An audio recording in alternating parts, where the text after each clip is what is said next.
en el día de hoy, y don Basilio, le llamo don Basilio, que fue... Claro, es que es joven. El joven es el que se les pone don.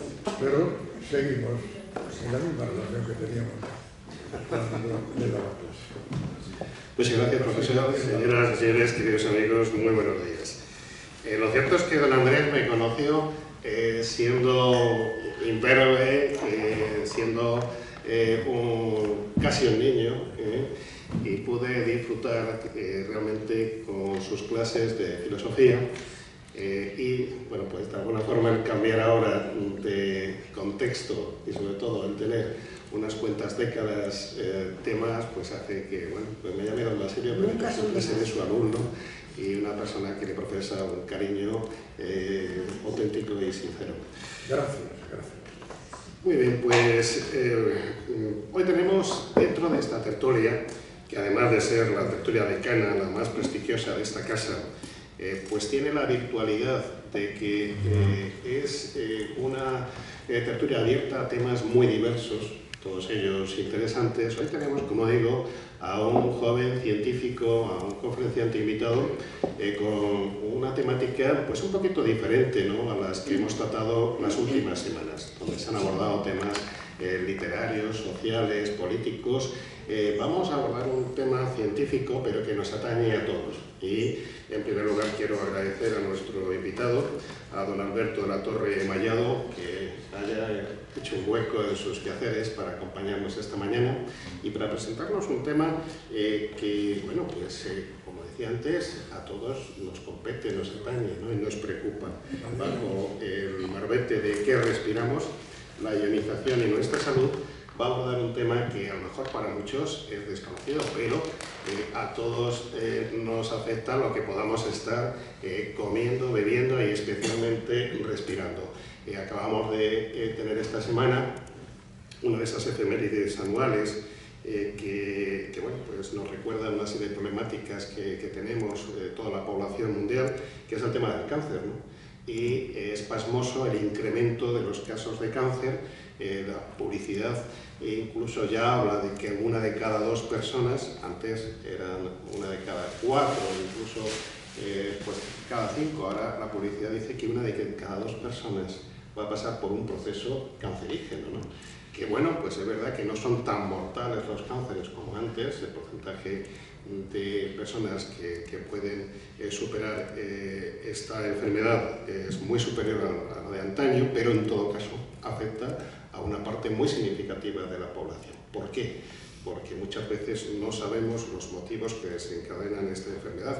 A lo mejor tiene que ver algo también lo que respiramos. Vamos a ver si ahora nos desvela nuestro invitado aspectos relacionados con esa actividad necesaria que desarrollamos todos, que es la de sobrevivir, la de respirar.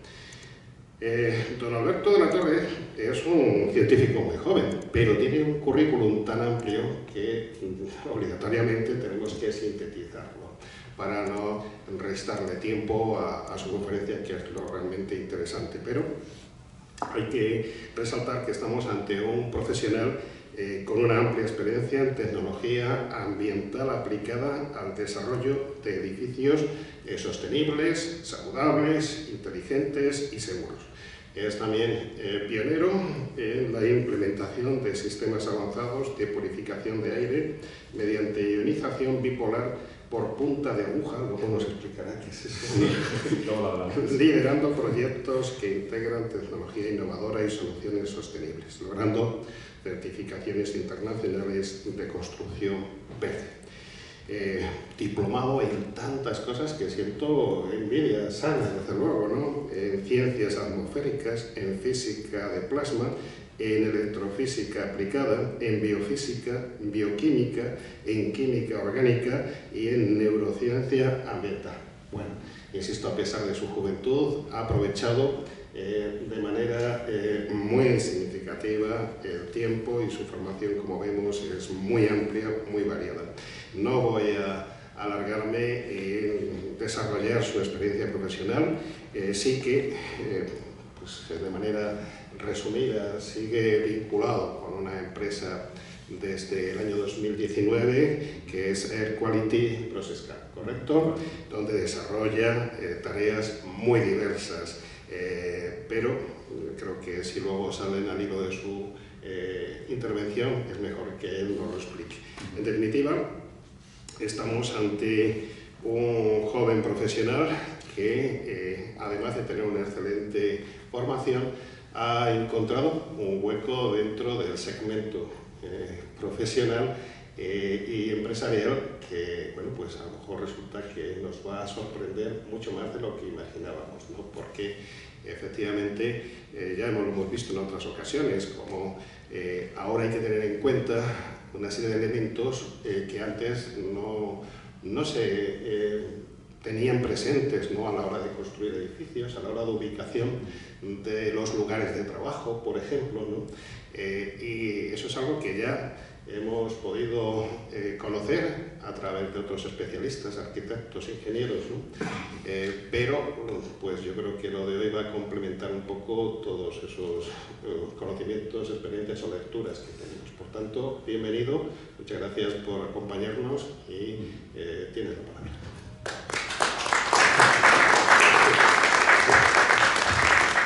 Bueno, muchas gracias.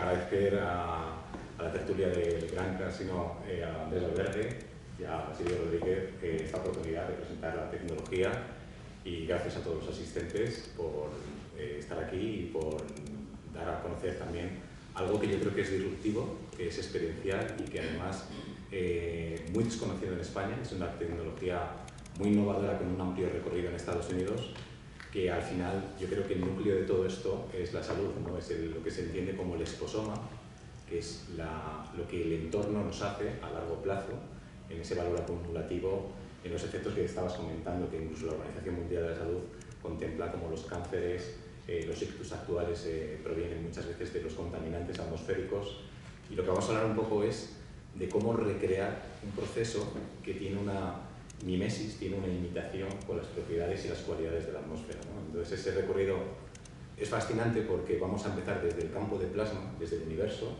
y llegaremos hasta la célula. En ese recorrido vamos a ir hacia el Sol, lo que ocurre con la radiación, cómo afecta a los gases atmosféricos y cómo esa energía tiene... Perdón, no se me estaba oyendo. Y cómo esa energía tiene una cualidad purificadora y regenerativa en el aire. Entonces, bueno, voy a comenzar con la presentación. En el fondo, todo el universo, que esto es fascinante, ¿no? Es plasma. El 98% del universo se compone por materia energizada. Esto da lugar a lo que vemos, ¿no? Las nebulosas, constelaciones, galaxias, estrellas, que están generando una energía permanente en todos los gases, todas las moléculas. Los rayos cósmicos, las auroras boreales y las tormentas son un ejemplo, ¿no? De lo que entendemos como cuarto estado de agregación, que es el plasma atmosférico en este caso, ¿no? Al final, el aire que respiramos, el aire que está en esta sala, nunca pensamos en los edificios como metros, los pensamos como metros cuadrados, pero nunca como metro cúbico, ¿no? Como volumen. Al final, yo creo que la arquitectura de lo invisible, la arquitectura del tejido del aire, que es un gas y es un fluido, es fundamental entenderla para comprender si estamos en espacios y en entornos saludables, ¿no? El aire siempre tiene una bioelectricidad, tiene un equilibrio y una regeneración. Esto no se conoce tan profundamente, pero en la atmósfera normalmente todos los contaminantes que se emiten de las grandes metrópolis son purificados en la troposfera. Esto es gracias a ese campo de plasma del que estamos hablando. A esto se lo conoce, como decías, la iniciación bipolar conjunta de hojas, es un nombre un poco raro, ¿no? En Estados Unidos es Needle Point Bipolar Initiation, pero es por el tipo de sistema, ¿no? Ahora vamos a ver con calma cómo funciona la tecnología, que en el fondo lo que hace es realmente recrear las propiedades naturales de la atmósfera, ¿no? Bueno, como sabéis, la atmósfera tiene diferentes capas. En las capas superiores tenemos la ionosfera, que es donde se producen las auroras boreales. La aurora boreal al final es el ejemplo físico-químico claro de cómo el aire tiene una aportación de energía. Sabéis que la eyección de las coronas solares impactan sobre la Tierra en la magnetosfera, y por el propio campo magnético normalmente tenemos dos, ¿no? Que son las polaridades de la aurora austral y la aurora boreal. Ahí lo que ocurre es que las moléculas están cargadas por iones positivos y negativos y se produce un fenómeno espectacular, ¿no? Que es físico-químico, de fotones de luz, que va incluso llegando a las capas interiores. Recientemente en España hemos tenido una visión, ¿no?, de una aurora boreal. En las altas capas lo que ocurre es que tenemos una ionizzación fuerte debido a la radiación solar, y la ionizzación al final de la atmósfera terrestre ocurre por la luz solar, ¿no? Lo que vamos a tener aquí es que los diferentes rangos de luz van a ir penetrando en la atmósfera, que se conocen como UVA, UVC o UVC, según el rango de frecuencia y de intensidad.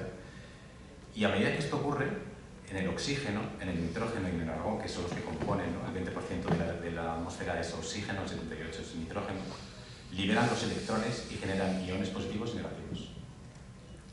Lo que ocurre en los estratos medios, que es muy interesante, que es la paradoja de los rayos que entran en la Tierra, no nos hacen daño gracias a que hay una capa de ozono.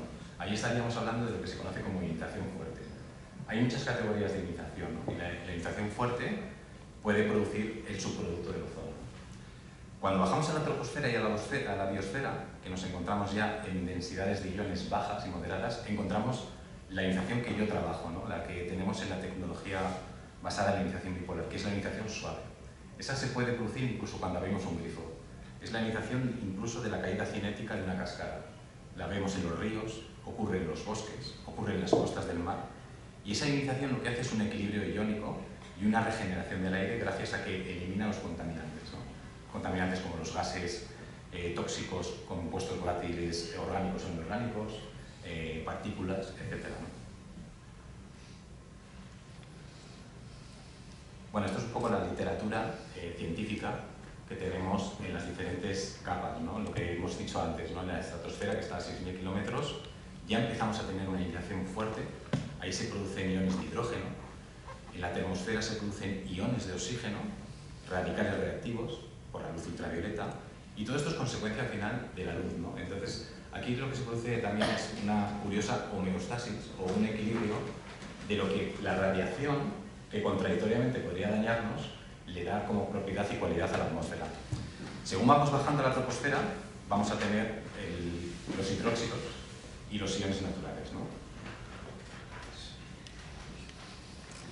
La tecnología final es la biomimética. La biomimética es cuando un sistema, cuando un producto creado por el hombre, un artificio, es capaz de recrear las propiedades naturales que se dan en un entorno, ¿no? Entonces, la ionización en ambientes prístinos se produce, pero en un espacio interior es una caja de Faraday. Un edificio al final tiene un sistema de filtrado, tiene un sistema respiratorio, pero este no permite que llegue la energía.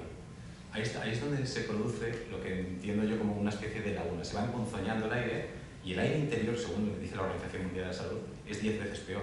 La razón es que las partículas en suspensión y nosotros mismos con nuestros patógenos y con los aerosoles que transmiten enfermedades, vamos a impactar y vamos a dejar una huella negativa en el aire. Lo que ocurre con el aire en la dinámica de fluidos de un espacio interior es que al final no tenemos las propiedades de energía que regenerarían el aire. Lo que pretende la tecnología en ese sentido es establecer una armonía iónica a través de una aportación de energía que se sitúa en los sistemas respiratorios del edificio, que serían la ventilación y la climatización en este caso, ¿no? Esa actividad bioeléctrica la encontramos en los bosques, las plantas son bioeléctricas. Bueno, nosotros somos entes bioeléctricos, ¿no? Lo que es el cerebro y el corazón son órganos bioeléctricos. Luego vamos a ver una parte muy interesante de Harvard, que trabaja también con la tecnología de ionización sobre la neuroarquitectura, ¿no? Pero al devolver, un poco vamos al corazón de la idea, ¿no? Que es, al devolver esta energía al aire, alcanzamos cualidades depurativas muy interesantes, con resultados además de laboratorio muy atractivos, ¿no? Vamos a verlos luego con detenimiento. Pero bueno, la ionización tiene una larga historia, ¿no? Está Michael Faraday, Edward Anton von Lennart, que es el que descubrió... Lennart es muy interesante, ¿no? Lennart descubrió que la caída cinética de una cascada producía el proceso de ionización, ¿no? Ah, sí, perdón. Realmente todo empieza con Lennart. Lennart investigó los rayos catódicos y contribuyó a la comprensión de la interacción de los electrones en los átomos, precisamente porque en las cascadas, cuando nos acercamos a una cascada, lo que se produce es que la caída cinética y el golpe con el que choca el agua produce en ese vapor la separación de los electrones. Luego voy a explicar con detenimiento qué es un ion, ¿no? Porque muchas veces es muy complicado a nivel atómico, pero bueno, para que nos entendamos, un átomo se compone de 8 electrones, 8 protones, y los electrones están, como siempre habéis visto, ¿no?, en los dibujos de los átomos, circundando el núcleo, ¿no? Pero ocurre una cosa, los electrones lejanos al orbital pueden separarse.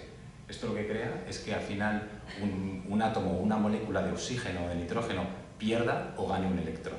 A ese proceso se le conoce como proceso reductor o proceso oxidativo, y ese que da lugar a la purificación del aire. Si no hubiera ese intercambio, esa coreografía, ese baile que se da, no tendríamos las propiedades que se dan en la atmósfera constantemente de purificarse, ¿no? Entonces, bueno, Faraday en el tema de la inducción electromagnética también hizo grandes avances, y a mí el que me gusta especialmente es Alexander Zineski, que es el que primero utiliza la terapia de la ionización, ¿no? Utilizar la ionización para ver resultados, por ejemplo, en la regulación de la testosterona, en la inducción del sueño, mejoraba el sueño con ambientes ionizados. Se descubrió también que se producía el peróxido de inmutasa, que es como un detox natural, es nuestro guaraná, para entendernos, celular.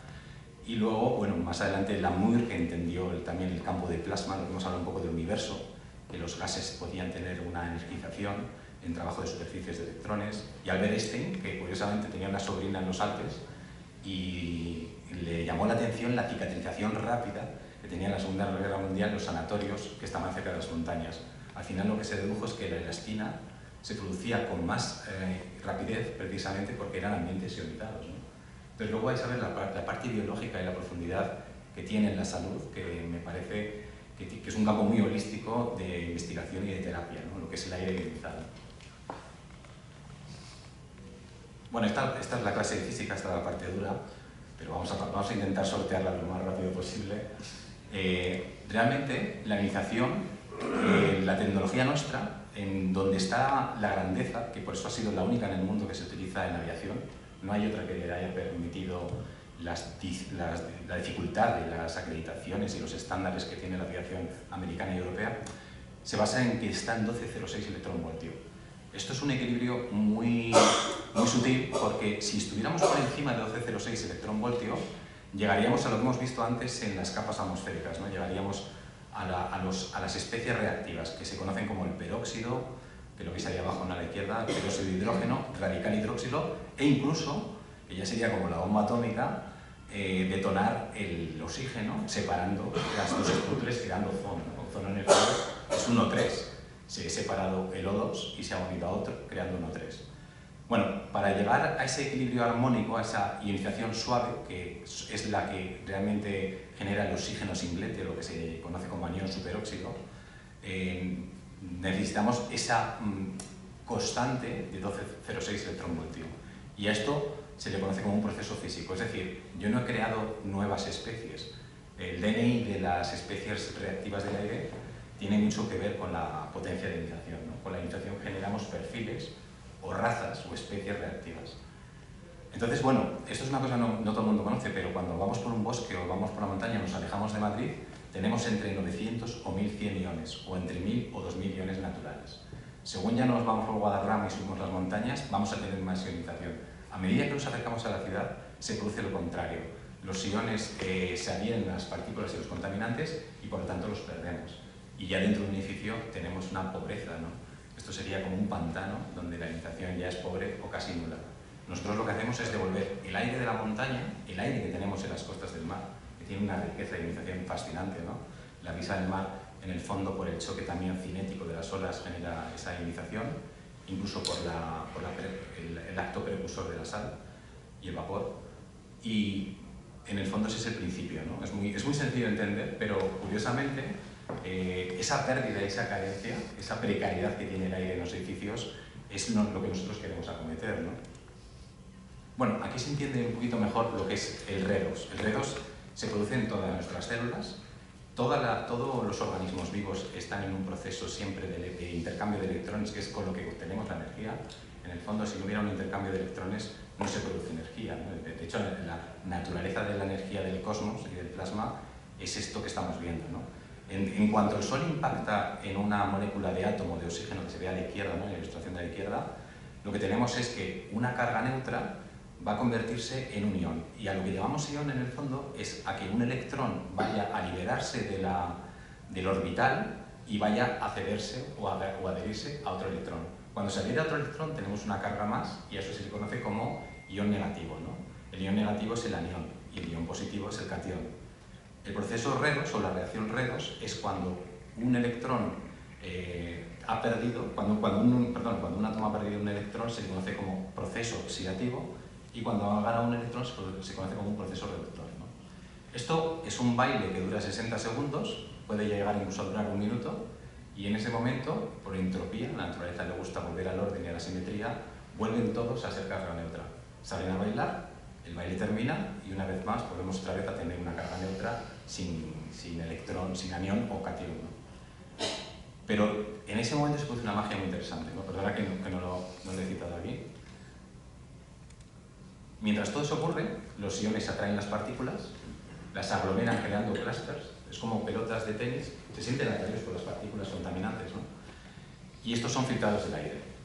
La reacción del redox está constantemente sucediendo en la atmósfera, ¿no? El redox diluye los COX. Los COX son compuestos orgánicos volátiles que muchas veces son de los lacados, de los materiales de limpieza.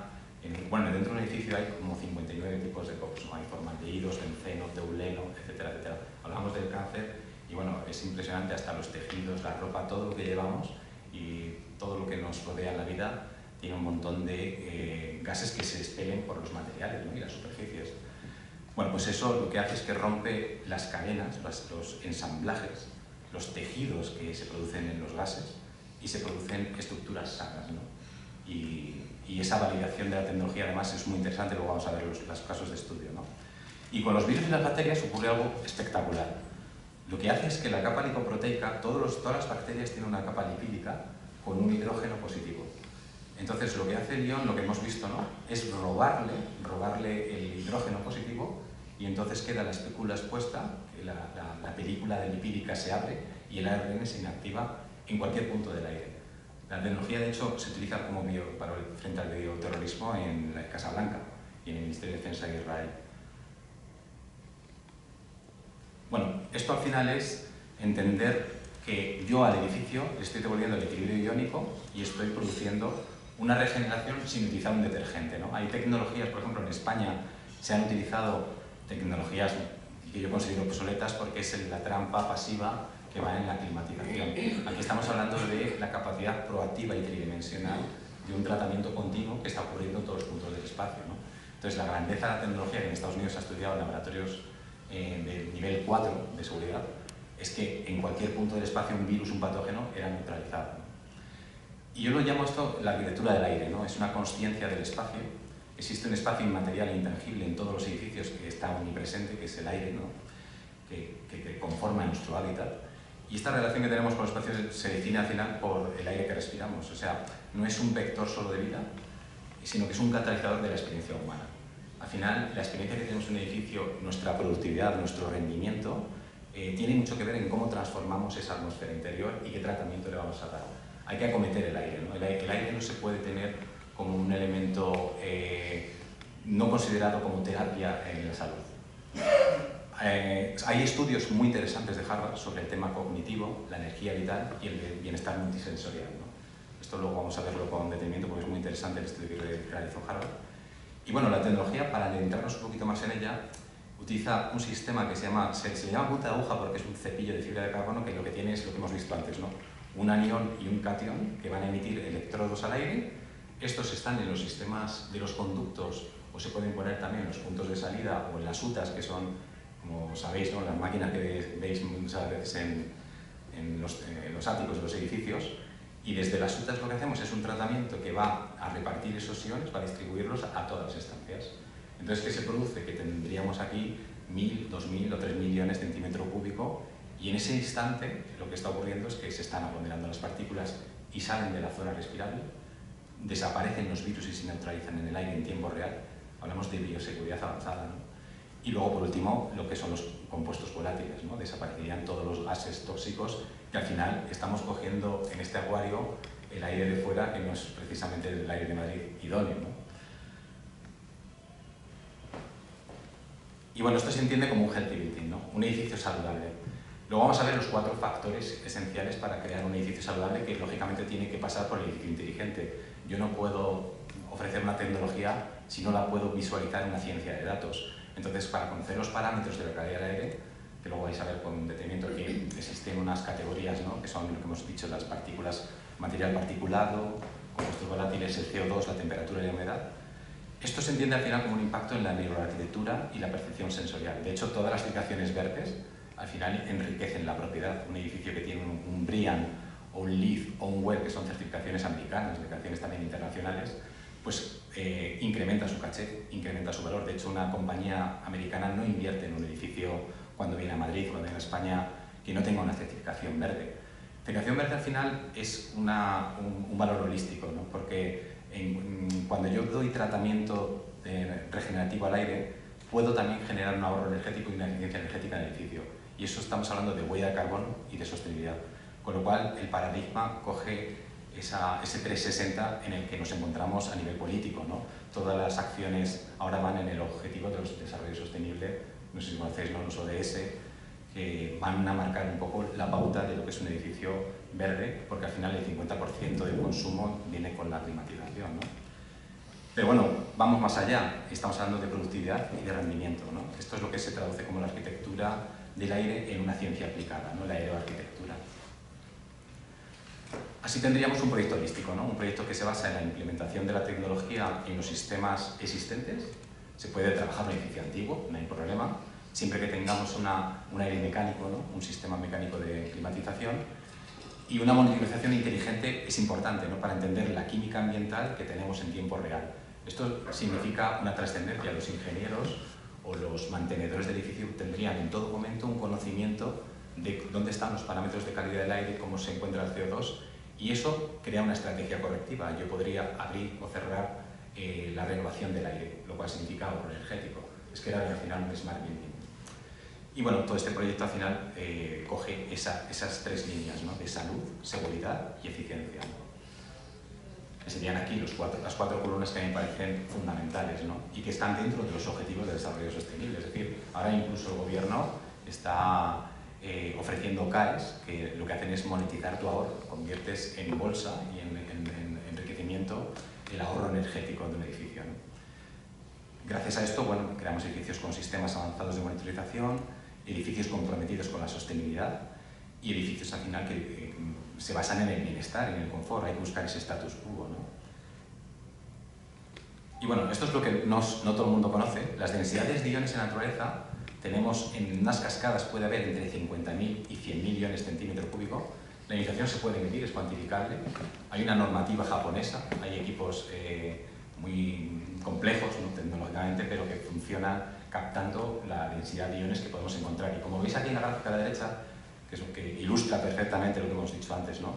Tenemos una riqueza de ionización espectacular en las montañas, lejos de Madrid, y a medida que vamos acercándonos a las ciudades, baja hasta 966 iones centímetro cúbico, ¿no? Pero como veis, ¿no? En el mar hay una riqueza iónica permanente, en los bosques las plantas son bioeléctricas, en la fitorremediación y en la fotosíntesis liberan incluso hidróxidos, liberan iones naturales, y en los desiertos por los vientos, ¿no? Los vientos del desierto crean también esa fricción en el aire.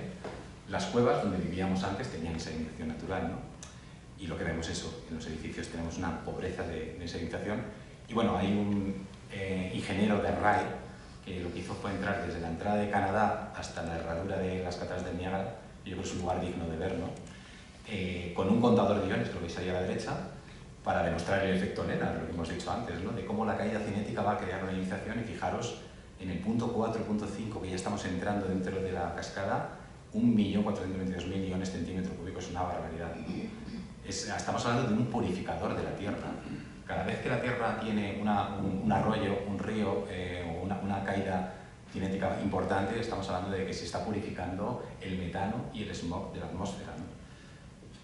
Entonces, no solo aquí, también con los rayos cósmicos de otras galaxias, de otras estrellas, de supernovas. Sabéis que muchas veces se da el dato de un estallido que ha llegado a la Tierra, atraviesan la atmósfera y llegan y penetran, y esto también está produciendo un campo magnético en la magnetosfera que produce una riqueza en los átomos y moléculas energizándolos, ¿no? Los rayos solares, lógicamente, ¿no? Y este es el fenómeno que hemos dicho antes, ¿no? El fenómeno que a mí me parece espectacular, que se produce en la magnetosfera. Las auroras boreales se generan cuando las partículas están cargadas, los rayos cósmicos y solares colisionan con los átomos de oxígeno, y se produce ese destello, ese campo de además que va el gradiente cromático tiene mucho que ver por la posición desde donde estamos situados en la observación nocturna, pero también de las propiedades que tienen los gases, ¿no? Los gases, si hay una riqueza de nitrógeno, hidrógeno o oxígeno, van a dar un rojo, un azul, un violeta.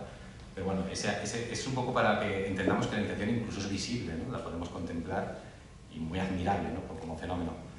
Y luego la Fundación Nacional de Ciencias, la NASA, la Administración Nacional Oceánica, lo que demostraron es que efectivamente las tormentas están eliminando entre el 2 y el 16% de la contaminación de la Tierra. Cuando se produce una tormenta tenemos una ionización fuerte y ionización suave. Lógicamente para los relámpagos y los rayos se produce incluso ozono, ¿no? Pero hablamos de la grandeza que tiene la naturaleza, la atmósfera, de ser autorregenerativa y de basarse en el ciclo hídrico, en un proceso al final de purificación del aire. Entonces la intervención humana al final se ve compensada por este elemento purificador, ¿no? La biótica es fascinante, la actividad bioeléctrica. Hay una literatura increíble a nivel de artículos, revistas. En Sciendir se ha publicado muchísimo sobre personas a las que les sometían a la experiencia de caminar o pasear o correr incluso en los bosques y se hacía un estudio exhaustivo dentro de ese amplio espectro de la biofísica de los resultados que tenía en el organismo de la producción de ATP, de la combustión, del proceso metabólico celular y efectivamente los resultados eran fascinantes, ¿no? del beneficio que produce estar en entornos ionizados en la salud y el impacto directo que tiene, ¿no? Los árboles son bioeléctricos, cuanto más grandes sean y más densos los bosques tenemos una actividad mayor de electricidad y se produce incluso que en las tormentas, en las hojas de los árboles, se desarrolla un proceso de corona y una descarga incluso azul, de un rayo azul que tiene lugar en las partes de arriba. Si pusiéramos una pila con un catión en la parte más alta de un árbol, dejaría de subir en los microtubos que tiene por donde sube la savia el líquido, ¿no? El nutriente de la raíz. Esto es lo que demuestra una vez más es que al final son entidades bioeléctricas y que utilizan la polarización de la Tierra, que es negativa, con la positiva de las copas de los árboles, ¿no? Bueno, las plantas se han utilizado, la utiliza la NASA, las han utilizado como purificadores naturales. De hecho, los edificios biofílicos se basan en la purificación de las plantas, ¿no?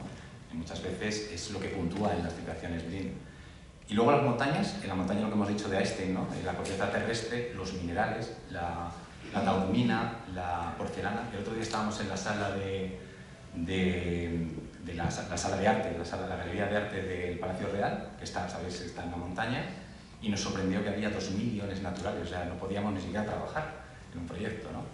¿Y por qué había iones naturales? Porque todos los materiales de construcción eran nobles, ¿no? Cuando tenemos porcelana, tenemos cuarzo, tenemos pavimentos nobles, encontramos que se produce una ionización natural. Y esto ocurre con la radiación terrestre, que es la radiación saludable, la que entendemos que se produce en las rocas y también por la fricción misma de las montañas, ¿no? Con las nubes, con las atmósferas, tiene esa cualidad, ¿no? De crear energía. Y bueno, en la costa del mar todos hemos experimentado cómo cambia el biorritmo y la razón al final es que en las costas se está generando procesos naturales de iones positivos y negativos. También tienen lugar los hidróxidos, que es un OH, es una composición de oxígeno con hidrógeno. Y las olas al final, lo que hemos contemplado antes, ¿no? Se rompen en la costa, producen pequeñas partículas de agua y aerosoles y estas partículas al final están cargadas, ¿no?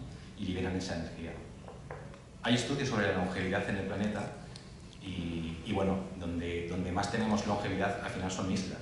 No sé si sabéis que la isla de Sicilia, Okinawa, en Costa Rica, bueno, la longevidad es mayor y siempre hay un valor implícito, un elemento y un factor que fíjate que precisamente no es el alimento. No es gente que coma siempre pescado, comían carne, incluso bebían vino, no eran precisamente correctos, pero había un factor inherente en todos ellos, que era el ambiente ionizado y zonas costeras, ¿no? Tiene una implicación importante en lo que es el estrés oxidativo, los radicales libres y la regeneración celular. Y bueno, aquí están las propiedades, ¿no? Aquí estamos hablando de lo que podemos llegar a hacer con la tecnología. Podemos reducir las partículas ultrafinas, que son las que penetran los alvéolos, es decir, son las que cruzan todas nuestras barreras inmunológicas, todas las trampas que tiene nuestro organismo para que no atraviesen y lleguen a la corriente sanguínea. Las partículas inferiores a 2,5 micrones llegan al torrente sanguíneo y tienen una afectación muy negativa. Y luego también se pueden, curiosamente, reducir olores. Los olores al final son gases, son COX, y se reducen los alérgenos también, que son los VOX, ¿no? Podemos acometer los virus y las bacterias y también la electricidad estática, que en el fondo es la anomalía que se produce cuando no tienes un equilibrio iónico. Los materiales y las superficies tienen una carga unipolar porque precisamente hemos perdido la bipolaridad del aire, ¿no? Y bueno, aquí un poco se explica cómo funciona, pero para que os hagáis una idea, hablamos de amoníaco, por ejemplo, en los óxidos, los olores benceno, touleno, sileno.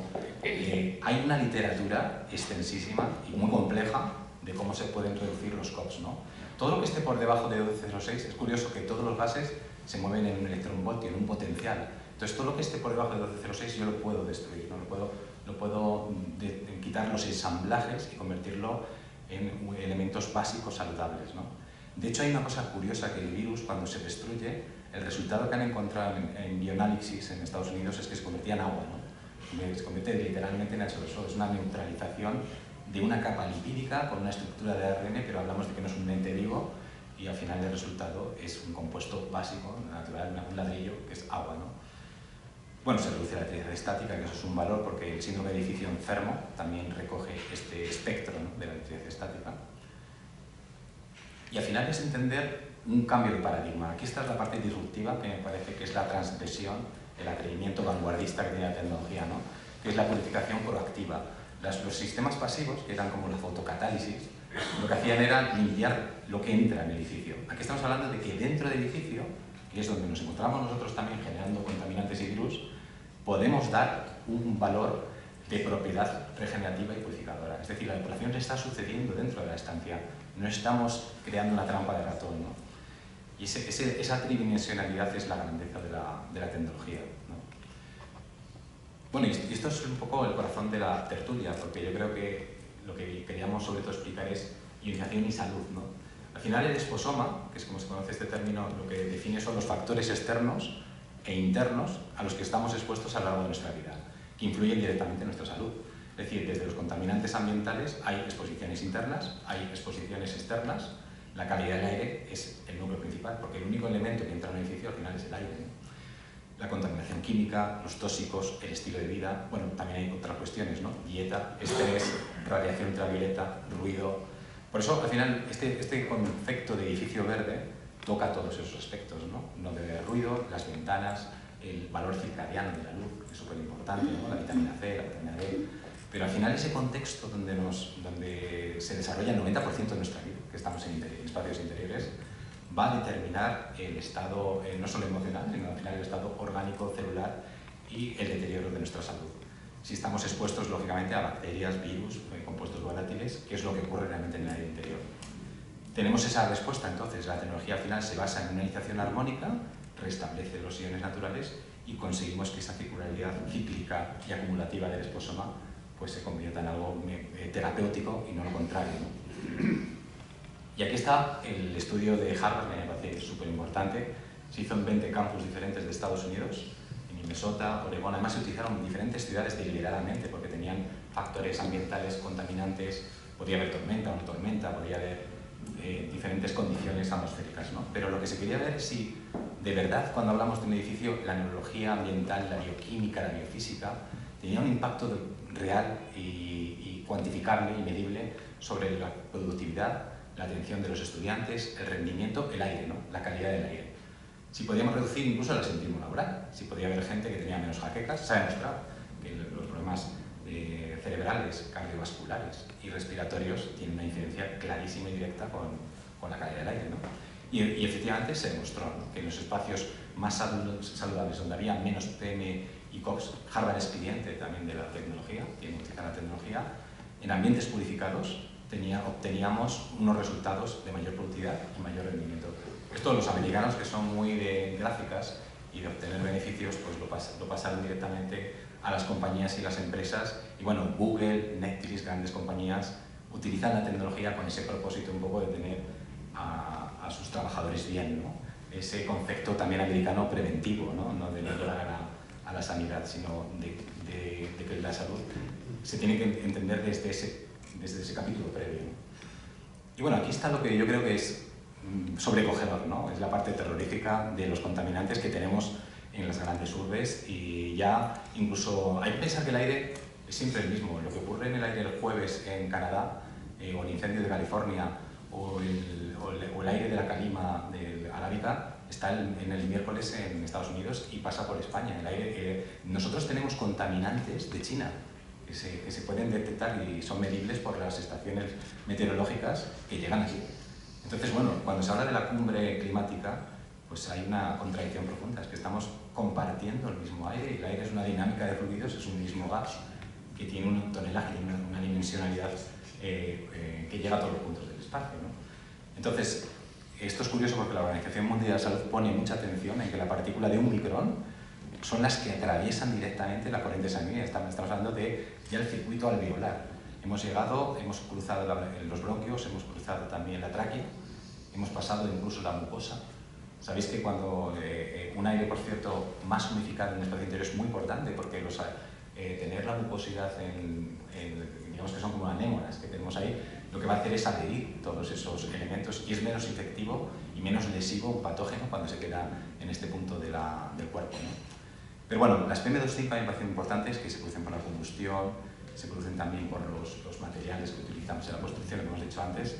Tienen un desplazamiento además browniano, que es un movimiento que se conoce como la ley de Stokes. Es decir, si abriéramos la ventana no vamos a conseguir que se muevan por la dinámica real del aire, no se mueven en el ejercicio de la física, sino que se mueven también en el campo electrónico, y por eso es importante entender que si yo tengo una ionización, yo aglomero esas partículas y desaparecen del área respiratoria, pero no lo voy a hacer con la ventilación. Entonces, esa es la grandeza, ¿no?, que tiene la tecnología. Y bueno, aquí podéis ver un poco la escala, el tamaño. O sea, cuando ya el ojo deja de ver los límites de visibilidad, que estamos hablando entre 10 o 40 micrones, que es donde está el leucocito, ¿no?, el grano de polen, todo lo que tenemos aquí abajo ya lo podemos abordar. ¿Por qué? Porque al final nosotros estamos ionizando moléculas y átomos, que son 10.000 moles a la 9, ¿no? Es una locura en la escala, pero por ejemplo hay un caso súper interesante de salas blancas, salas de alimentación, de industria de alimentación, donde se consiguieron eliminar partículas de 0,3 micrones, 0,2 micrones, que estamos hablando ya de elementos muy pequeños, ¿no? Incluso las pruebas de humo, lo que han hecho los americanos, una prueba súper visible, ¿no?, gráfica, es que el humo desaparece en 1 minuto en una sala. Se ha utilizado en Las Vegas, que todavía se permite fumar, precisamente para mitigar el humo, ¿no? Y el humo de los incendios, el humo dentro del edificio se podría eliminar, ¿no? Bueno, estamos respirando 28.000 respiraciones al día, 8.600 litros, y en el fondo nos damos cuenta que el nutriente de las células es la respiración. El oxígeno, el oxidante, es nuestro combustible. El aire hay que entenderlo como energía y llega a todos los tejidos, ¿no? Llega al cerebro, llega a la piel, es un órgano respiratorio, llega a todos los órganos y ahí es donde se produce el ATP. El ATP es muy importante, los deportistas, por ejemplo, hay un estudio que se hizo en Estados Unidos de deportistas de alto rendimiento que generaban más ATP en ambientes ionizados. Eso es muy interesante de leer porque el ATP es la principal fuente de energía en los procesos y funciones celulares, ¿no? Se da tanto en las plantas como en los seres humanos.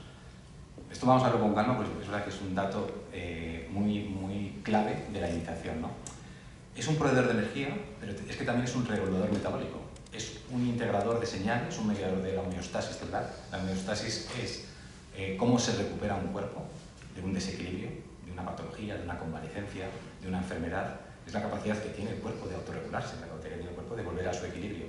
Bueno, pues al final la mitocondria es el personaje en la película fundamental, es el actor principal, porque digamos que es, como en nuestra radio de Madrid, la fábrica, ¿no? En la fábrica de la célula es donde se producen los procesos fundamentales de metabolismo a través de la oxidación. Ahí es donde tenemos realmente peróxido de nitasa, donde se produce el estrés oxidativo. Si tú tienes contaminantes, si tienes toxicidad en el aire, vas a generar mayor estrés, con lo cual hay cortisol, hay inflamación, etcétera, de factores, ¿no? Entonces, favorecer la producción del ATP en la maquinaria mitocondrial es esencial.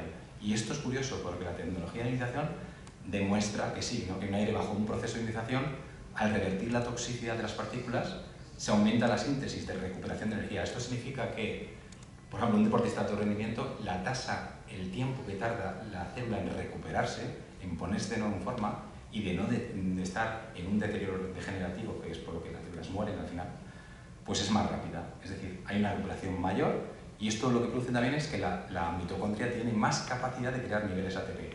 Tú respiras un aire purificado y la hormona dimutasa, que es nuestro antioxidante natural, digamos, evita los radicales libres que están afectando y dañando a la célula. Esto al final lo que hace es que la actividad metabólica mejore y vaya más rápido y nos sentimos mejor, lógicamente, ¿no? Entonces, bueno, toda la literatura científica de alimentación es fascinante, ¿no? Los beneficios a nivel orgánico, se neutralizan radicales libres, regeneración celular, producción de mecanismos antioxidantes, como lo hemos dicho en un peróxido, se incrementa la oxigenación, se fortalece el metabolismo, se eliminan toxinas, el sistema inmunológico, se reducen las afecciones alérgicas. Esto, por ejemplo, estamos trabajando con SQM, que es personas con afecciones con la química ambiental altísimas, tienen unas alergias muy graves, y estamos realizando un estudio junto con Francisco Mera, que es un doctor, un médico, para ver cómo se puede revertir el proceso e incluso evitar que se produzcan esas reacciones, ¿no? Que son devastadoras porque cambian el estilo de vida de la persona. Bueno, al final se equilibra el sistema nervioso, que esto es muy interesante, ¿no? La causa del estrés, se promueve un sueño profundo, hay estudios sobre el sueño en ambientes ionizados, y la función respiratoria, lógicamente, ¿no? Pero no es que sean los iones, al final es la consecuencia de que esos iones hayan limpiado el aire, ¿no? Y bueno, esto ya es más profundo, es a nivel médico, la actividad biológica, la frecuencia, la disminución de la tasa metabólica, etc. Bueno, son aspectos mucho más técnicos, pero que creo que son muy notables, muy destacables, ¿no? De hecho, se ha utilizado como terapia, ¿no? Hay una terapia de iniciación en el turismo de salud. Ahora se están utilizando los hoteles como espacios también basados en la experiencia saludable.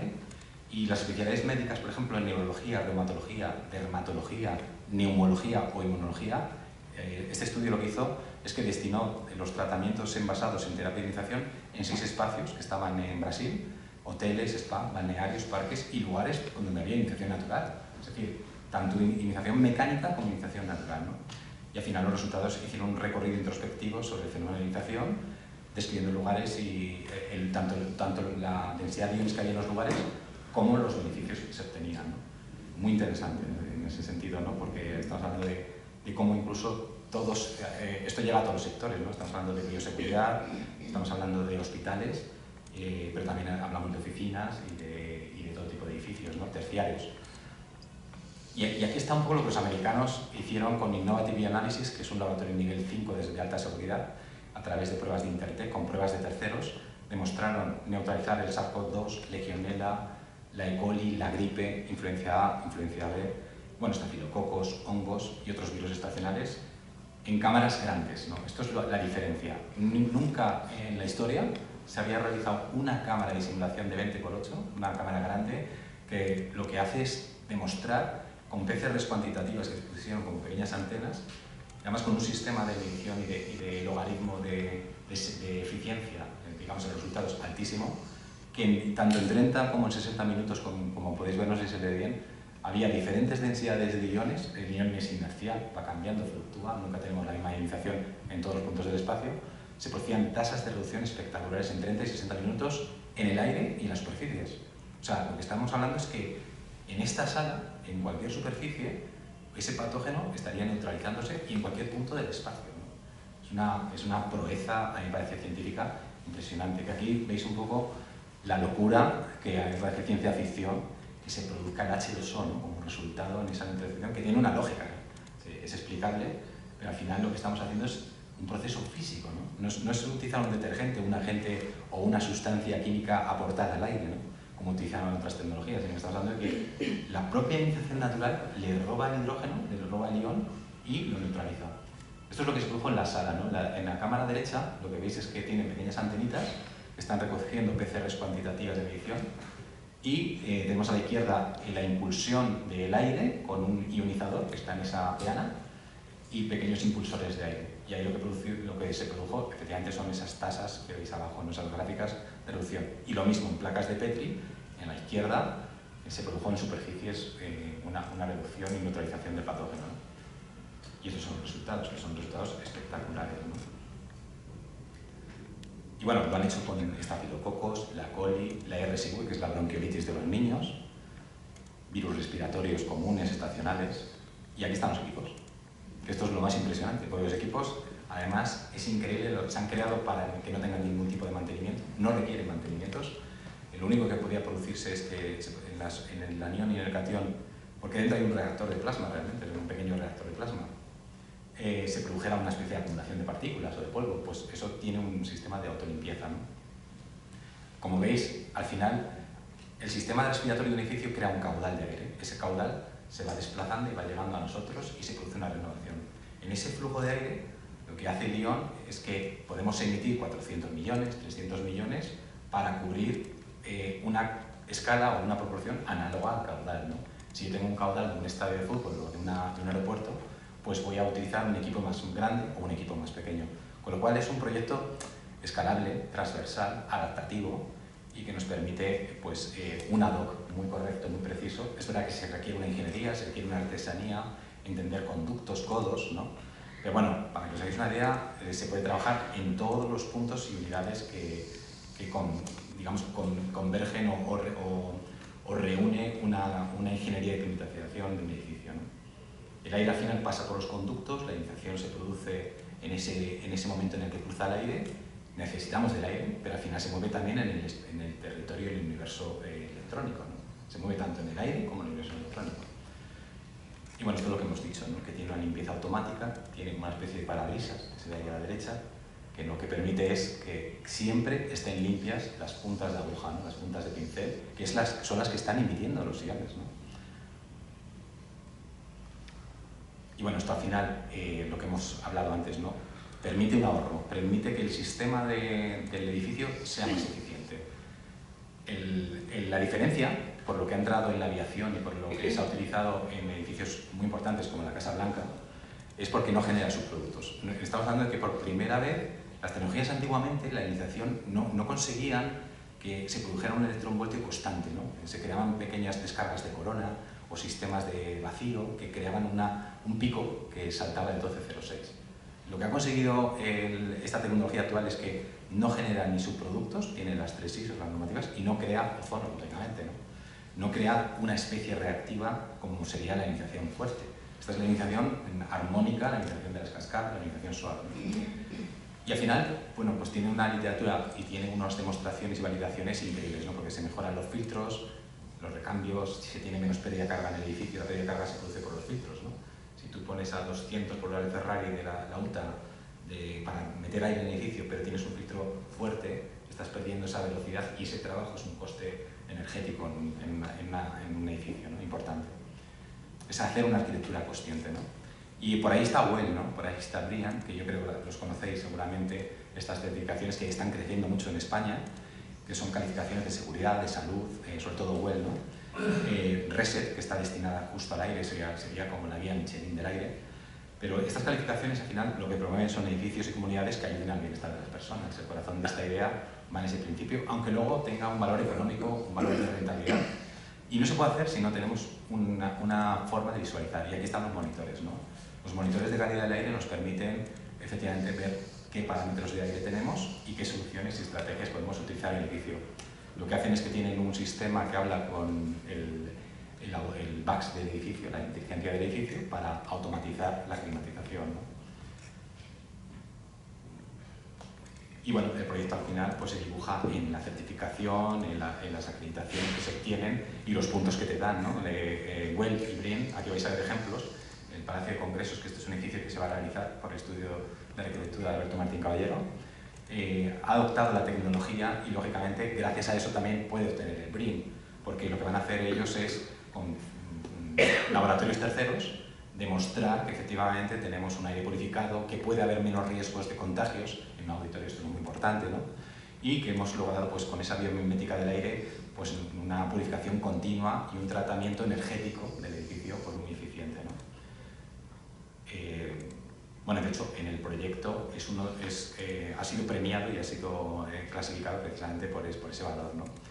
En Barcelona tenemos el Green Via Building, que es un edificio de sostenibilidad y de salud que ha obtenido el LEED Gold también, que ha obtenido el WELL, por también esta normativa de RITE del estándar 62.1, que es la ventilación basada en la aceptabilidad, es decir, que sea saludable y que al mismo tiempo el edificio tenga un rendimiento mejor, ¿no? Es un edificio además muy biofílico, con un entorno muy grande, alto, con plantas. Se buscaba esa idea de la luz circadiana también. Entonces, esto un poco, quiero que lo veáis así, ¿no? Que va muy abrazado a arquitectos o propiedades que buscan ya esa armonización en todos los factores, ¿no? En todos los espectros de la salud.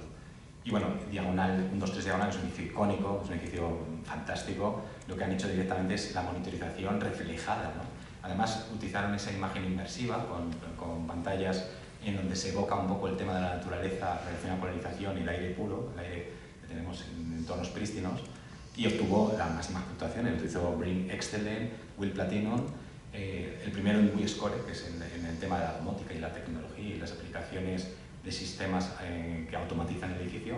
Y bueno, siempre, constantemente, los clientes, los invitados, los asistentes, los trabajadores están viendo que el aire está purificado, que estamos hablando de la Diagonal, que también tiene la misma problemática que tenemos en Madrid, ¿no? Con los contaminantes. De hecho, se ha considerado la vanguardia en calidad del aire, ¿no? Este proyecto.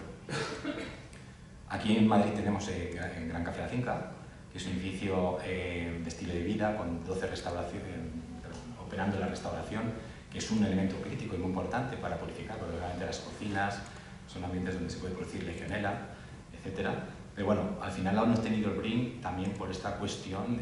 A ellos les interesaba mucho el tema de la salud y de que los trabajadores, las personas que están dentro del edificio, tuvieran unas garantías, ¿no? En ese sentido. También es un edificio con entradas abiertas, con árboles, con plantas, muy especial, ¿no? Y la Casa Mayor es patrimonio de la UNESCO, es la primera que certificó la iniciación bipolar por punta de aguja a través de Cercadora Plus.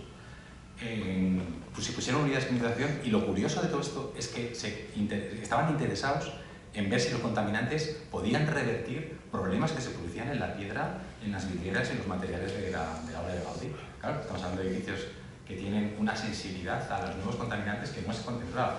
Curiosamente, a mí me dejó asombrado que Gaudí ya pensaba en sistemas que respiraban muy bien en la renovación del aire, ¿no? Tenía pequeños conductos y entradas y microconductos incluso pequeños en algunos puntos de salida en la parte de la azotea que ya se buscaba un confort térmico, pero que curiosamente han ayudado a que estuviera bien, pero efectivamente estaban dañados algunos de los materiales y superficies, y la tecnologización lo que hace es evitar que entre el smog del tráfico, ¿no? Entonces este me encantó especialmente, ¿no? Por el caso, la particularidad. Y bueno, el Ritz-Carlton ha utilizado la tecnología para liderar en temas de residenciales de lujo, junto con Fendi, él ha ionizado como primicia, ¿no? Como primicia en la marca. También digo que tiene esta parte de crear una identidad en el valor disruptivo, porque creas espacios hipoalergénicos, ¿no? Como el Four Seasons también, el Hotel de Singapur, el Koolina, y en el sector de lujo ha entrado fuerte también, ¿no? Y bueno, son 250.000 instalaciones en el mundo, son muy llamativas algunas de ellas, no estamos hablando de lo que hemos dicho, Ministerio de Defensa, Palacio Real de Azumatal, y bueno, a mí los que me parecen súper importantes es la Clínica Mayo, Clínica Cleveland, Johns Hopkins, estamos hablando de nivel 1 en el Escolar de Vista Forbes, la Clínica Mayo, que es una referencia increíble, estamos hablando del templo del aire, ¿no? En ese sentido.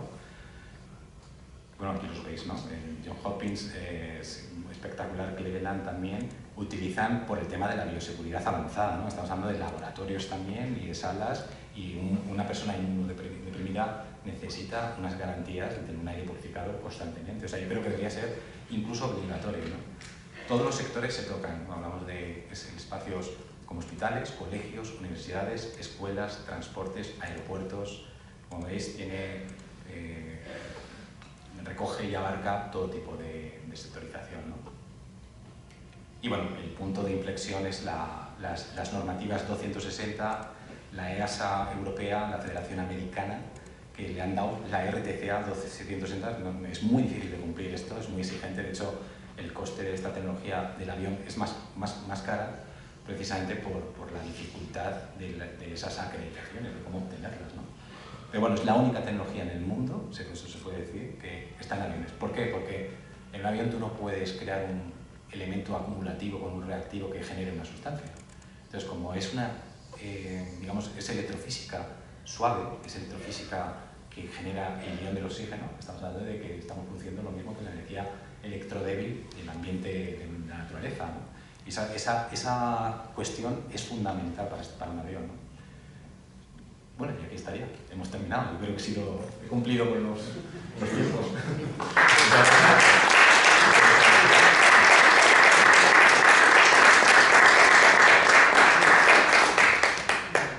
Señores, empezamos por aquí.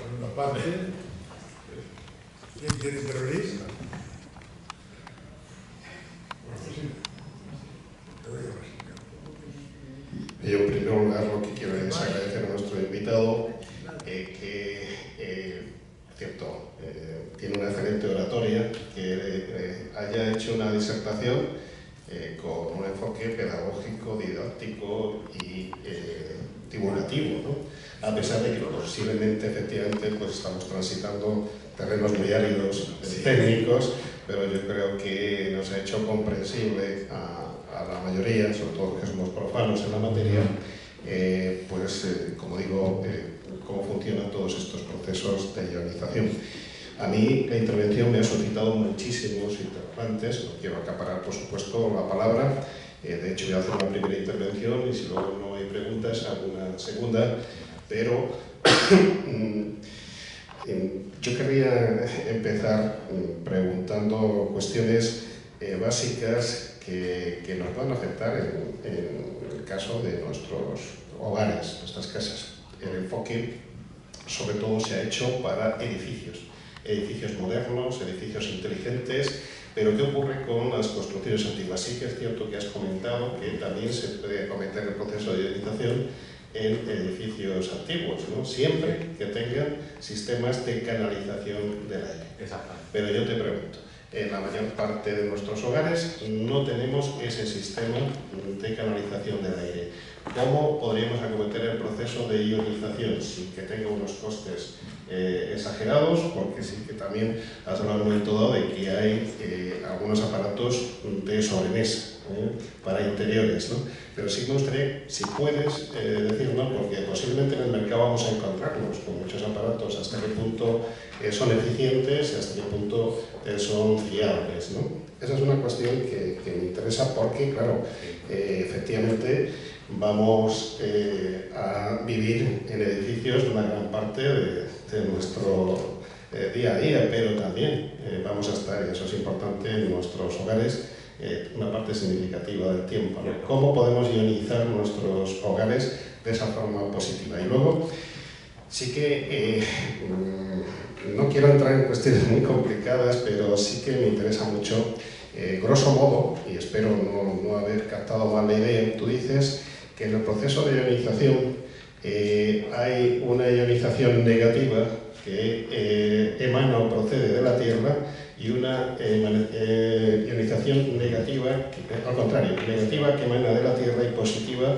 que emana de la atmósfera, del aire. ¿Es correcto? Bueno, a ver, la Tierra, la corteza terrestre, tiene más predominancia de ionización negativa, lo cual no significa que esté la positiva. Es decir, siempre hay pero sobre todo es negativa, ¿correcto? Sí. Y la polarización de la atmósfera es positiva. Y en eso me gustaría que, si es posible, nos lo relaciones con las emanaciones energéticas de la Tierra. ¿Qué tipo de energía está rodeando la Tierra? Concretamente, pues hay una radiación que emana del centro de la Tierra, que sale a la atmósfera. ¿Qué características tiene esa radiación? Porque supongo que conoces las redes de Harman y Curry. Sí, claro. Por tanto, si hay puntos geopatógenos energéticos, ¿cómo se pueden de alguna forma ionizar o si tiene aplicación la ionización sobre esos puntos geopatógenos? Me quedo aquí. Luego, si no hay intervenciones, te preguntaría alguna cuestión más. Muchas gracias. Bueno, pues sí, es muy interesante ese tema además porque... Sí, perdón. Porque la Tierra, al final, la corteza terrestre, lo que estabas comentando, es lo de los acuíferos, la ley Harman y las radiaciones. Realmente, donde se produce la disonancia, donde se desconcierta la armonización iónica positiva y negativa, es donde podemos tener un problema. Por ejemplo, la electrostática es un problema, porque al final lo que estás obteniendo es una carga unipolar, y esa carga unipolar tiene que ser vencida por una armonía entre positivos y negativos, que lo que hemos dicho antes del redox es que cuando yo tengo a todos ahí fuera los iones bailando, necesito que unos compensen a los otros y que los otros le den al que le faltaba el electrón, el que ha perdido, ¿no? Entonces ahí es donde está el equilibrio iónico. ¿Que son un problema al final? Bueno, hay investigaciones muy especulativas sobre Hartmann. Lo que acabas de decir, efectivamente, se cree, no se cree que se pueda producir afecciones. Incluso hay muchos estudios sobre edificios cercanos a antenas, cercanos a exposiciones de radiación, incluso naturales, Pero la radiación terrestre, que ha existido siempre, es esencial para la vida.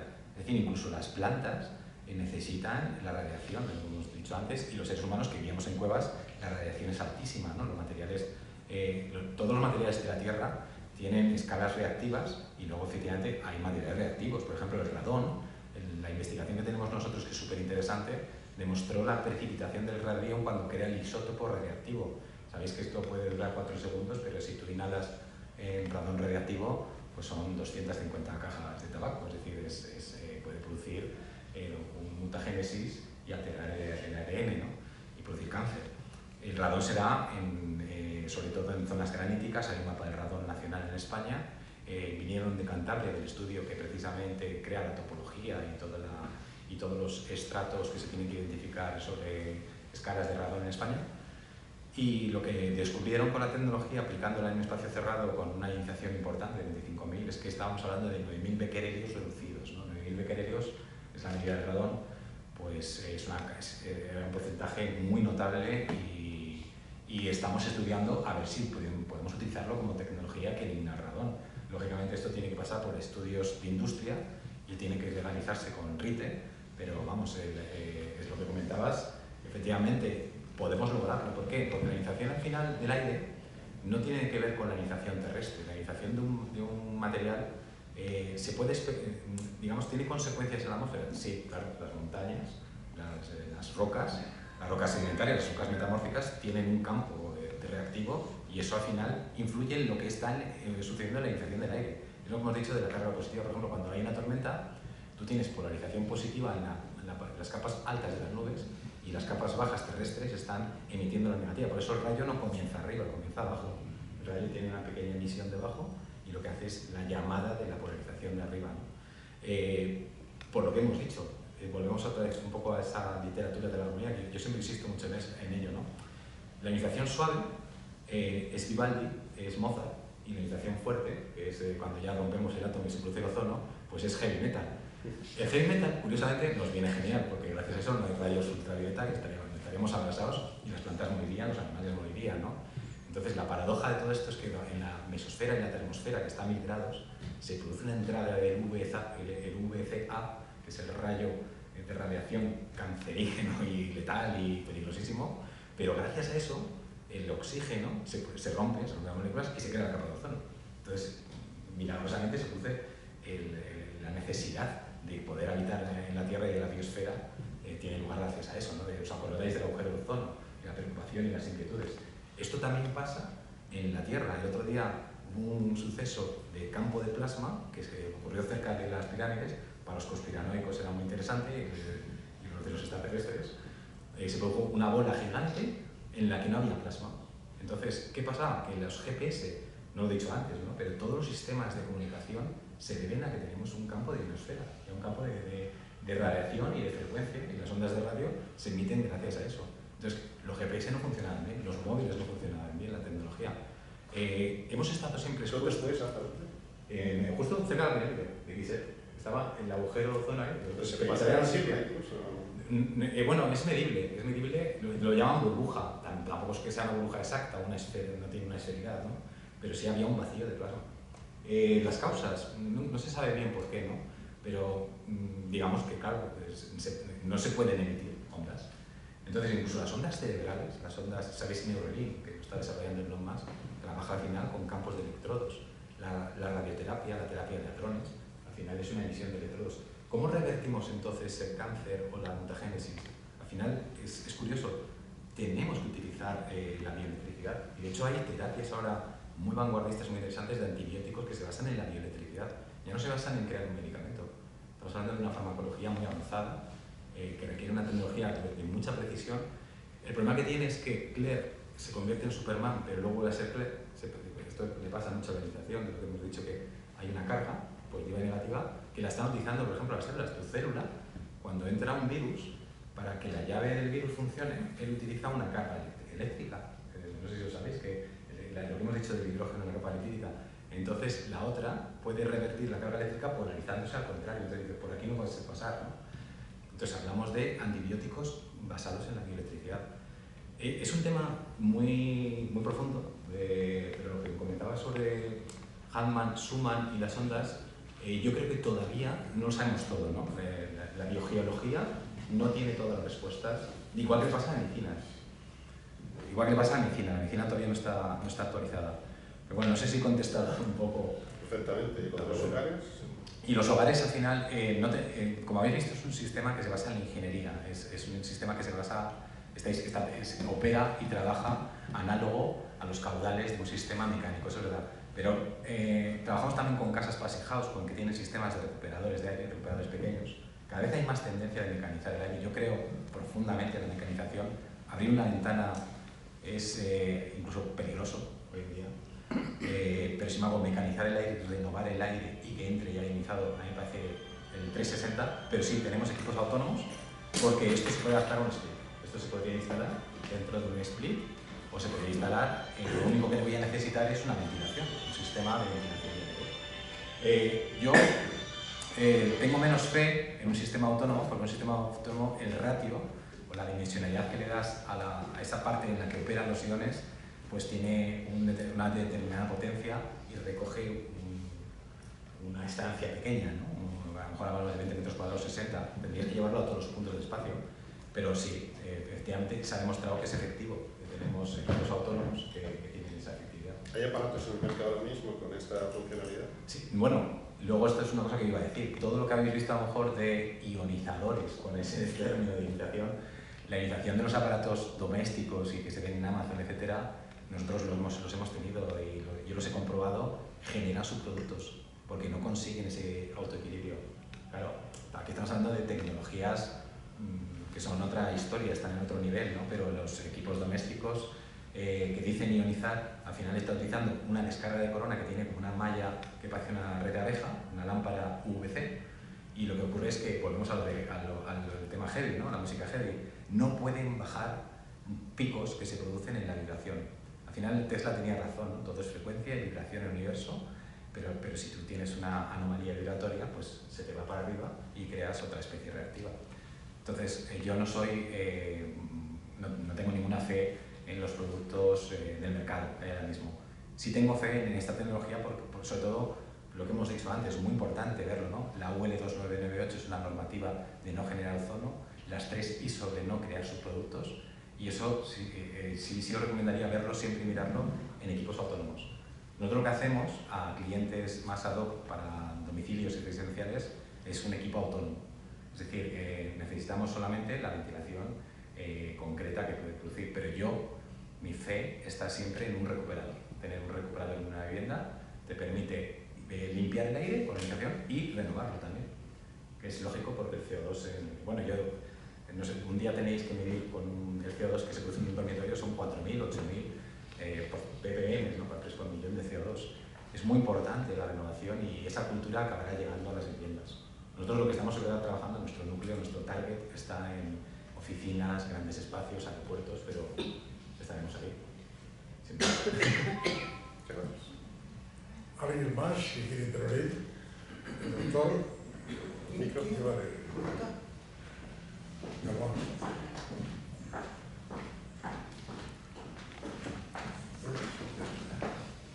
Bueno, muchas gracias por su presentación. Ha expuesto una serie de conceptos extremadamente interesantes y a mí me ha abierto una serie de inquietudes y de preguntas.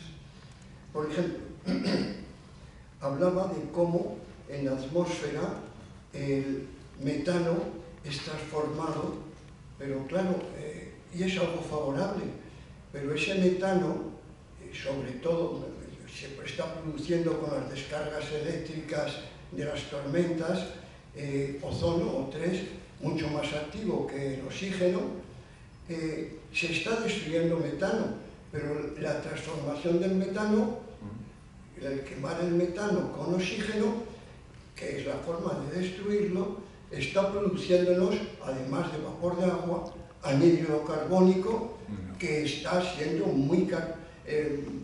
francamente muy mal visto. Pero bueno, esa es una pregunta. Se ha hablado aquí del argón. El argón, el 1% casi del oxígeno del aire que respiramos es argón. Se ha hablado de cómo el argón, ciertos isótopos, dan lugar, pueden producir cáncer.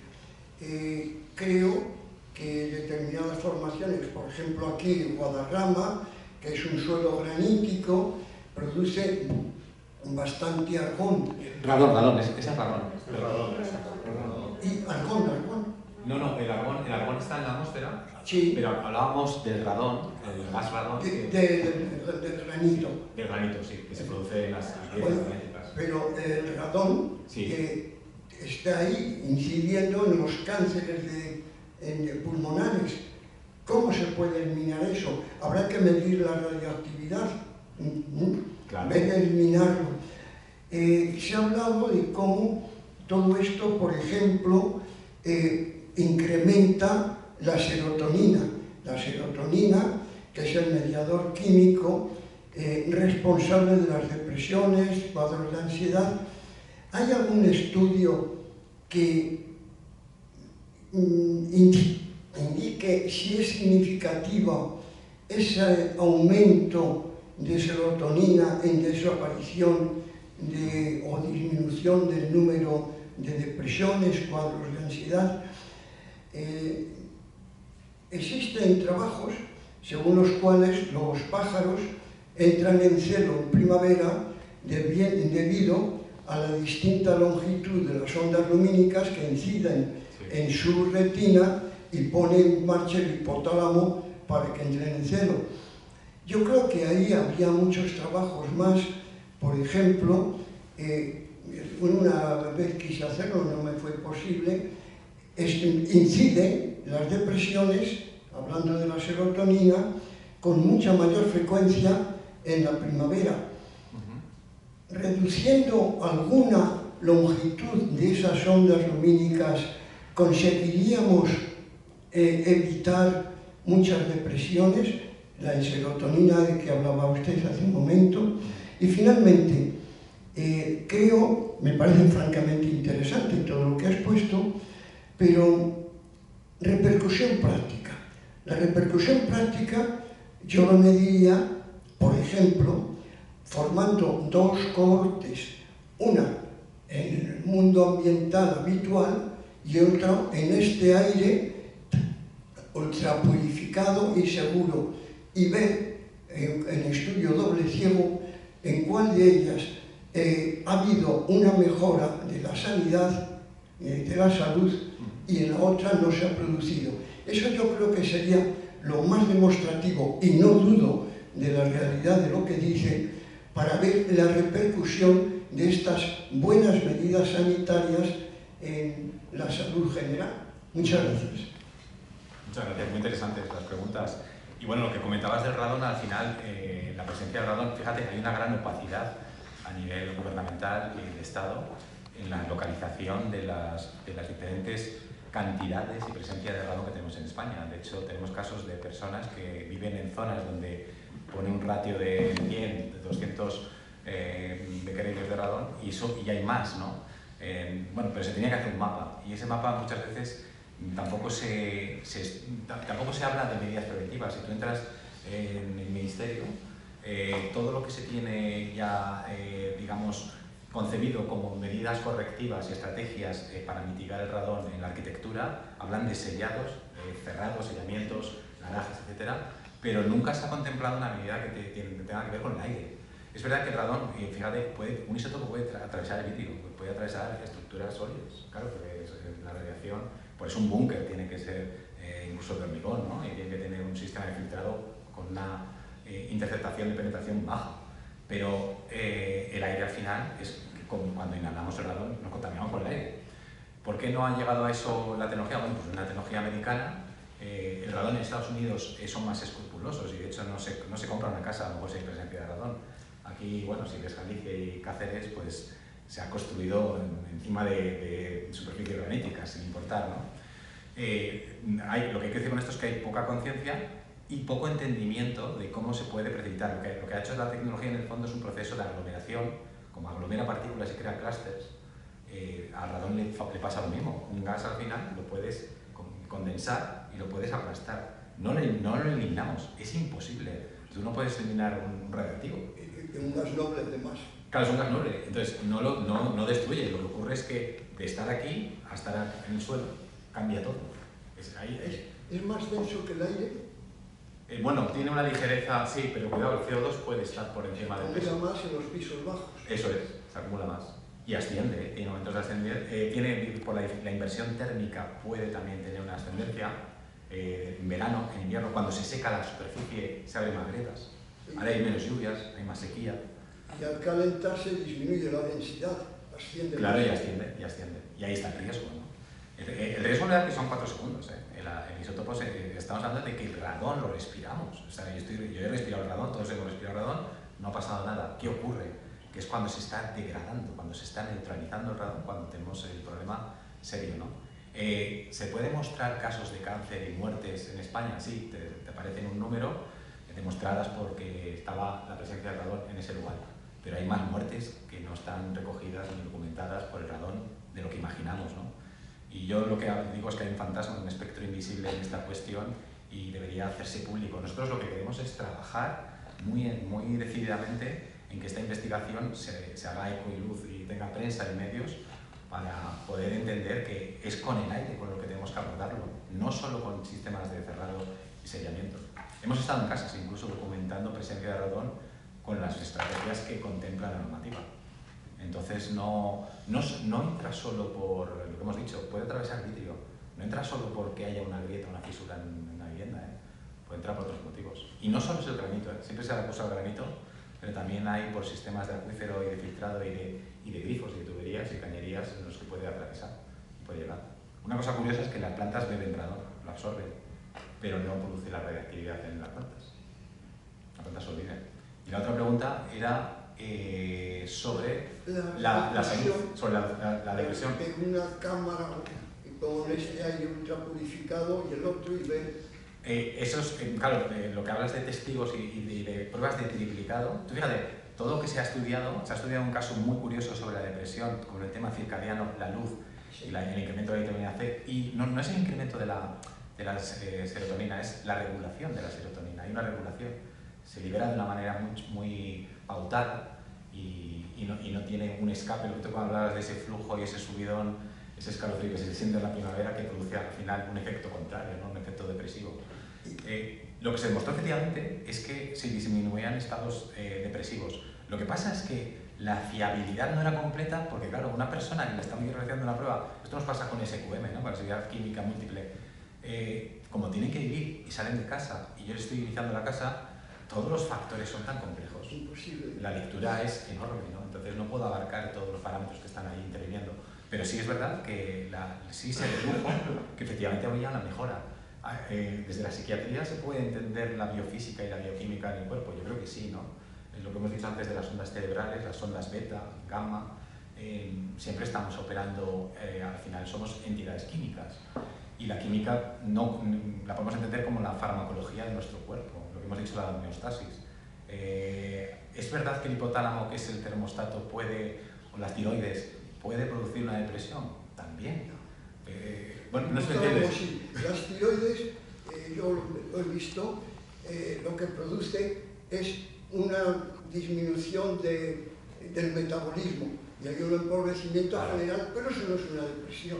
Es verdad, porque estamos hablando de otro campo más. Y con respecto a la serotonina, hay una frase clásica que no enferma el que quiere, sino el que puede. Quiero decir con esto que no basta que haya estas longitudes de onda lumínica y demás para que entre yo o no entre en depresión, sino que tienes que tener una base somática que te predisponga a que esto te suceda. Por ejemplo, te encuentras familias de depresivos en los cuales dentro de esta familia, y no es de una psicogénesis, te encuentras que estas personas tienen una mayor incidencia de depresiones, y eso ya es condicionado genéticamente, no solo por el ambiente. Sí, es verdad, estoy de acuerdo. Bueno, y encontrar la arqueología de la verdad en el campo emocional pues es un océano muy profundo. La psicogénesis de que hablaba hace un momento. Sí, que tiene esa raíz, esa etimología. A mí me gusta creer en la biología de la creencia, partiendo de las células, desde la célula hasta nosotros. Es muy atrevido, muy polémico, pero bueno, tienes razón, el hipotálamo, hipertiroidismo o tiroides desregulada no puede producir una depresión, pero sí puede haber factores, ¿no? Igual que tú sabes que hay factores hereditarios, genéticos, en el constructo y en los ladrillos del ADN podemos heredar patologías, ¿no? O se pueden despertar interruptores, ¿no? De psicopatías o de patologías graves incluso, ¿no? Y nuevas sinapsis.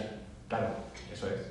Entonces, bueno, en la neurociencia actual, yo sí entiendo que la neuroarquitectura, entender la arquitectura o un espacio bello, o educarnos en la belleza, o como esta sala, esta ilustre sala, con las palabras y el diálogo, se puede llegar a mitigar ese estado depresivo o un episodio, pues no lo sé, pero yo siempre pongo el corazón a esta cuestión, ¿no? Es muy probable que hay personas que tienen una tendencia a encontrar en su vida cosas que le equilibran, y hay personas que por una condición natural o un masoquismo inconsciente pues están condenadas a errar. Que cuidado, el error me parece maravilloso, tiene la virtud de producir, es muy productivo, ¿no? Pero bueno, a lo mejor lo que hay que decir con esto es ¿dónde empiezan el Agatha Christie? ¿Dónde está el asesino y dónde está el criminal? Muy difícil, ¿no? Que yo admiro, porque la psiquiatría lo que hace al final es localizar, ¿no? el origen del mal. Sí, totalmente de acuerdo. Pero bueno, que también digo una cosa, y esto hay que afirmarlo, no somos una bala de plata. Eliminar los patógenos, lo que hablamos del asentismo laboral, etc. Pues sí, podemos eliminar patógenos, pero lo que hablamos de un hospital, ¿existe un hospital donde se ha tenido experiencia? Bueno, se ha tenido experiencia fría. Han puesto unas placas en un laboratorio o en un quirófano, que esto es impresionante, y había menos presencia de Aspergillus, por ejemplo. Hay un dato que a lo mejor es muy confidencial, pero lo tengo que decir. Cuando vamos a operarnos y nos abren, el logaritmo de Aspergillus y de hongos te dicen que hay en 2,6 y se pone la gente a operar. Es decir, dijimos, vamos para adelante, ¿no? Porque no sale tanto, pero hay patógenos en los quirófanos siempre. Es decir, nos van a abrir y hay un porcentaje de bacterias. Lo importante es que el UCF, que es el crecimiento bacteriano, sea bajo. Pero si de repente localizan que efectivamente hay bacterias que se están poniendo las botas y hay una orgía de crecimiento importante, pues no operan. Pero, ojo, yo he estado en quirófanos donde han dicho, hay Aspergillus, venga, seguimos, ¿no? Lo que hemos demostrado, que es muy importante, es que se anulaba a un 99% la presencia de crecimiento y de afloración de Aspergillus, que eso lo hemos hecho incluso en un centro de salud de aquí de España. No puedo dar datos de centros, pero a mí eso sí me dice, bueno, ¿estoy creando un lugar mejor? Pues sí, en términos de bioseguridad, sí, categóricamente, ¿no? Luego no hay dos ciencias, ¿no? No hay una ciencia aquí y otra en Júpiter, o sea, no hay una aparición mariana en la India, pero quiero decir las creencias, ¿no? La superstición, pero la ciencia, la virtud que tiene, por su peso empírico, y que siempre podemos acogernos a él, es que efectivamente lo que ha pasado en Estados Unidos, que habéis visto en el laboratorio, sucede aquí. Y lo que dijo Newton de la ley de Newton no está anticuado, no es rococó, no es barroco. Incluso la cultura puede tener contaminantes de estereotipos culturales y localizados en el tiempo, ¿no? Pero la ciencia no. La ciencia, la ecuación de Newton es preciosa ahora, es vanguardista ahora y funciona. Corroborando un poco lo que acaba de exponer, tengo un libro de finales del 19 que habla sobre los microbios, de los contagios, y es interesantísimo para esto que dicen, porque dice, si ponemos en una herida puede infectarse, incluso esta herida, el organismo puede destruir los organismos patógenos. Entonces, si el cuerpo va a eliminar los elementos patógenos, ¿para qué luchar contra ellos? ¿Para qué la asepsia? Bueno, evidentemente esto no es cierto. Y creo que en este camino, todo lo que usted ha expuesto aquí, tiene que incidir sobre la salud. Aunque el cuerpo pueda eliminarlo, sí, no le obliguemos a eliminarlo, porque a lo mejor algunos no pueden. Y esa es la ventaja de todo que usted muy bien ha expuesto. Gracias. Sí, sí, muchas gracias. Muchas gracias. ¿Alguien más que quiere intervenir? Yo sí, querría preguntar. Así No me sé va si a preguntar. la batería. No hay nadie. No hay otro con la batería. Vamos a ver. A mí me preocupa mucho algo que has comentado de pasada, ¿no? Y que es la posible aplicación de estas técnicas de ionización, por ejemplo, al desarrollo o a tecnología armamentística. Me explico. No vamos a ponernos en plan conspiranoides, pero efectivamente estamos hablando de las cualidades positivas de un proceso de ionización, pero también se podría aplicar de manera absolutamente negativa y destructiva, ¿correcto? ¿La ionización natural? Sí. ¿Pero en qué campo concretamente? Pues en el desarrollo de la tecnología armamentística, es decir... Bueno, sí, en el bioterrorismo, claro, sí, se está utilizando. En el Ministerio de Defensa de Israel trabajan con la ionización bipolar, pero efectivamente porque puede haber anthrax, ¿no? O puede haber una sustancia que un terrorista haya introducido en el edificio y para evitar la propagación. O sea, es más defensiva, no ofensiva. Se está aplicando en plan defensivo, pero se podría desarrollar la tecnología con un enfoque negativo, me explico, intentando provocar todos los efectos contrarios a los que has estado planteando. No, porque al ser suave, si tú creas a lo mejor un producto, si ozonizas, sí, el ozono sí, el ozono podría hacer daño, porque puede afectar a las vías respiratorias, pero no existe ya, sabéis que el ozono, había ozonizadores antes, y se habla de sus propiedades, pero ya no está prohibido. Está prohibido. Sí. Eso es la ionización fuerte, o sea, lo que diferencia esta tecnología es que es la ionización electro, por eso puede ir en aviones, pero no podría utilizarse de una manera negativa, ¿no? Porque al final estamos hablando de iones positivos y negativos, no estás creando, por ejemplo, campos unipolares. Mira, fíjate, incluso una sala CPD, que es un templo de control exhaustivo, que incluso te mandan triplicados, son complejos, porque tienes que poner 3 equipos. Bueno, esa CPD ahora mismo es el corazón de la información, ¿no? No se pueden estropear porque si no, no saldría lo del teléfono de un fiscal de por aquí de Madrid. Lo importante de todo esto es que en esa CPD, fíjate que los microchips no pueden tener ninguna incidencia de micropartículas de 0,1 micrón. Y se está utilizando la tecnología, bueno, la empresa Micron, la americana, la utiliza para las salas TPD, o sea que hablamos siempre en términos de seguridad no solo humana, no solo de personas, sino seguridad avanzada para sistemas de un exhaustivo control como un CPD, ¿no? Y bueno, no encontraría yo la parte de cómo utilizarla como un arma. Te preguntaba la posible aplicación de estos procesos de forma negativa. Bueno, la guerra de las galaxias que pretende Trump, que la propuso Reagan, en el fondo se utilizan rayos, ¿no? Rayos de incluso aviones, localizaciones por radar de los misiles supersónicos que quiere emitir Putin a Estados Unidos. En esa guerra sí se pueden utilizar, y el Starlink, por ejemplo, que utiliza Elon Musk, pues utiliza campos de frecuencia que tienen que ver mucho con la ionización y la ionosfera, pero no tanto con la producción de iones. La producción de iones naturales de oxígeno, al final estamos hablando de lo que se da fuera. Lo que hablamos un poco de la serie, de estar en una burbuja perfecta, que comentábamos antes, fíjate, es muy importante. Lo que hemos perdido en el edificio es lo que teníamos antes en el campo, lo teníamos en lugares, en hábitats mucho más ecológicos. Y entonces, lo que le sucede a un virus y a un patógeno y una bacteria en la montaña, o cuando está expuesta al sol, es que se mitiga, se neutraliza. Eso ya está ocurriendo, ¿no? Pero siempre nos vamos a contagiar, siempre va a haber un elemento de fricción. Por ejemplo, el otro día trabajábamos en una guardería, pero en una guardería la transmisión es por contacto físico. Sí, es muy difícil obtener esas garantías. Y bueno, la pregunta yo creo que no, porque al final lo que presenta la tecnología son bondades, no puede ser una herramienta de guerra. No, solo una aclaración. Alberto, durante 2 años, un departamento de él ha estado estudiando una sola causa negativa de la ionización. No existe, no la hay. Solamente la producción de ozono, eso sí, puede matar. Pero la ionización libre de ozono, durante 2 años, se ha llegado a la conclusión de que no existe ni una causa. Bueno, señores, si nadie más quiere intervenir, hasta el próximo jueves, que Dios espera.